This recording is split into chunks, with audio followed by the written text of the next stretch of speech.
once bribed someone. Yeah, it was in Ukraine, and in fact, it was last year. I was on my motorcycle riding to work, and I was right there. I was at the street right before my office building, and the light was red, and I needed to do a right turn on my bike. And I was at the front of the column, of course.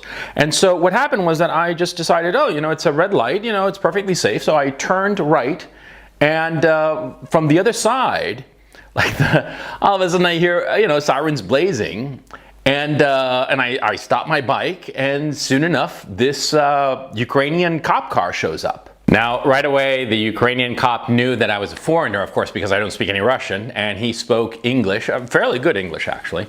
And I gave him my ID and my proof of registration and all that stuff, and everything was copacetic. And he said, well, he explained in his broken English that I'd done something illegal. I'd turned right on a red light, because it turns out that in Ukraine, you can only turn right on a red light when there's this little sign right by the traffic light that says that it's okay. And of course, in that particular corner, it didn't say that, and so I was going to get a fine, unless I paid him off. Because the cop said basically that the ticket was going to cost me $30, and there'd be a whole rigmarole. And or he said we could just take care of this right now. Those were his words. And so I got into the back seat of his cop car, and took out my wallet and paid him $30. And with that, done. I felt pretty bad about it. Yeah, sure. That was the first time I've ever bribed anyone. But it got me thinking. It got me thinking about other situations I've been in with other people that I've needed. Because ultimately, this cop, what was going on? The cop was earning maybe $300 a month. Yeah, they pay cops in Ukraine that little. And because of it, of course, a $30 bribe was 10% of his salary. That's 3 days of work. Yeah, so of course there's going to be a lot of corruption among, Ukrainian cops or any other policeman or bureaucrat that is underpaid, severely underpaid. Of course that's going to happen, and to think otherwise is just dumb, because people need to eat now, don't they? Yeah. So anyway, I paid the guy. I felt kind of bad about it, but then I sort of rationalized it to myself and saying, well, he needed the money and blah blah, and and anyway, I would have had to pay the money anyway because I did break the law. And what do I prefer, to have sent it to the coffers of some faceless government and having to do the whole rigmarole of going to traffic court and paying it there and all that? I mean, a whole morning wasted. And on top of that, I probably would have had to go with some interpreter or somebody to help me out, because of course I don't speak Russian. And so I explained it away to myself, and I'm not going to get into the issue of the bribe, however. That's not the point of this video. The point of this video is quid pro quo. Quid pro quo. You don't do something for me, and I do something for you. That's what quid pro quo is, because that was what was going on with this bribe situation, right?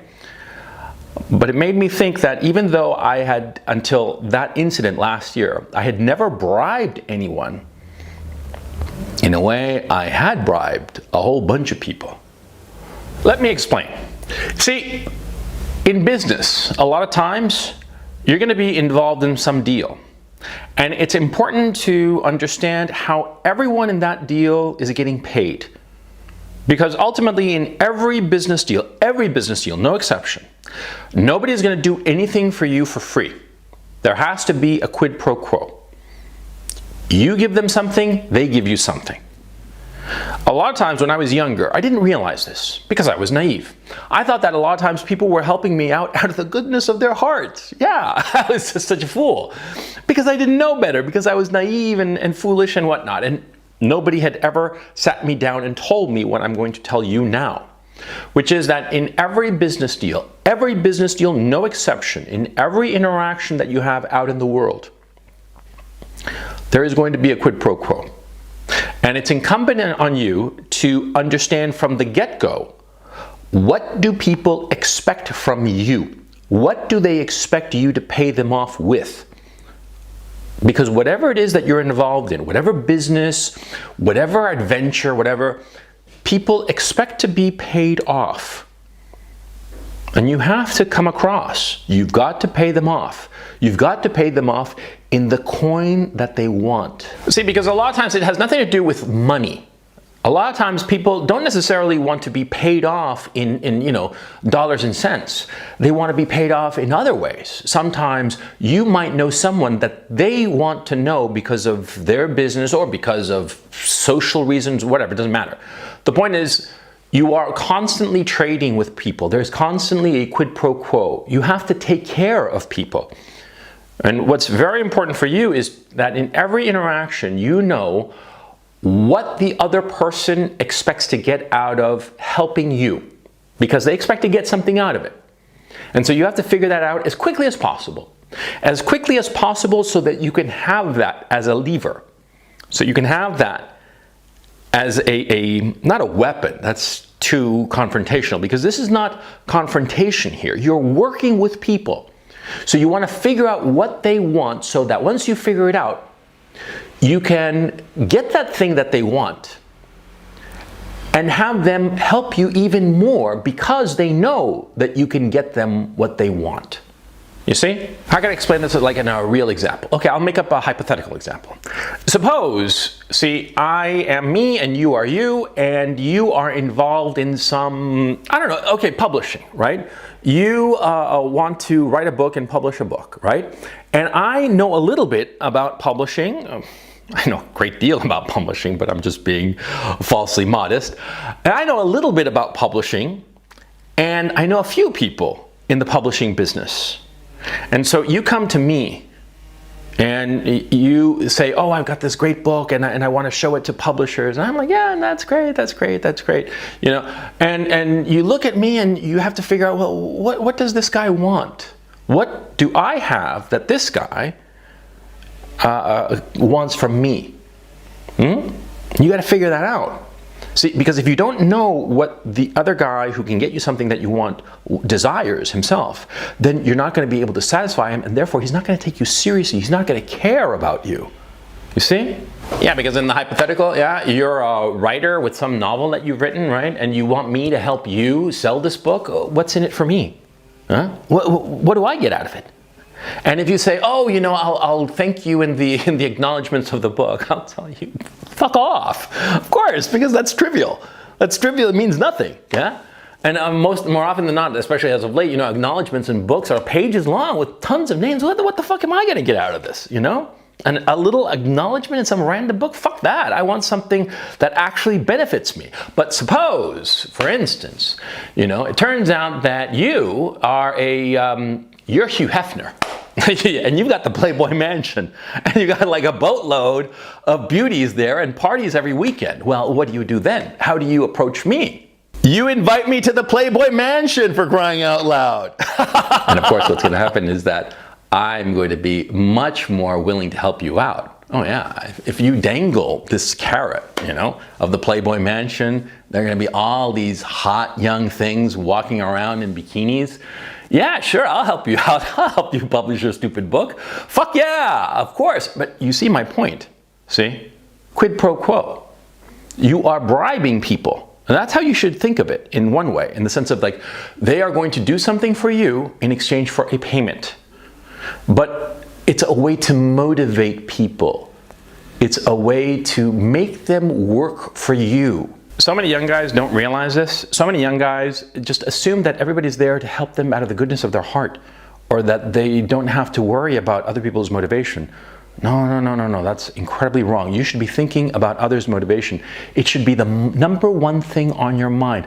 What is driving other people? What do I have that can get them on my side? That's your number one priority. Quid pro quo. It took me a long time to realize this lesson. It took me a great deal of time, and I'm embarrassed to say so. But a lot of times when I was young especially, I thought that just being me and me being so great was enough to get everybody on my side. And as I've gotten older, I've realized that that's not the case. Because of course what happens is that when you're younger, a lot of people want to work with you because they figure that they can sort of like manipulate you and maneuver you to give them what they want without you realizing it. And as you get older, you start having a stronger point of view about the world, about your interests, about what you want. And of course, then people don't see you as so malleable. And so therefore, they're not so willing to help you out just because you're such a great guy. You see what I mean? Because when you're young, you think that people are helping you out because you're such a great guy. No, no, no, no, no. They're helping you out because they figure that they can manipulate you and maneuver you to get what they want. You see? You see what's going on? Young people especially, they don't realize this. They walk around like everybody is their best friend and wants to be their best friend. But it's only as you get older and rub up against the world and, more to the point, get into confrontations where somebody else's interests go against your own, or is at cross purposes with your own.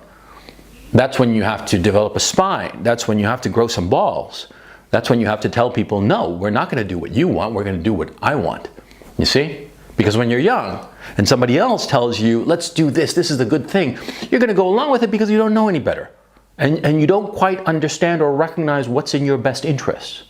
But as you get older, you do. You realize more or less what's going on. You realize what your real interests are. And somebody says, oh, let's go do this. And you're like, no, that's not what I want. That's not good for me. And that's where you get that kind of clash. And that's when you have to really pay attention to the quid pro quo. Realize what other people want and how you can get it for them. I think you get the picture, right? Always be thinking about the quid pro quo, always. You figure that out as early as possible in every interaction with somebody that you're dealing with, and things will go a lot more smooth. And once they realize that you know what they want, surprisingly, they're not going to feel vulnerable. They're going to feel complicit with you. Interestingly enough, when other people know that you understand what they want, truly understand what they want, and you are trying to get that thing for them, they will work harder for you. Okay? This is not confrontation. This is not manipulation. This is partnership. Understanding what both parties want, the motivation of both parties, and working together to achieve it. Understand this. Okay. Catch you later.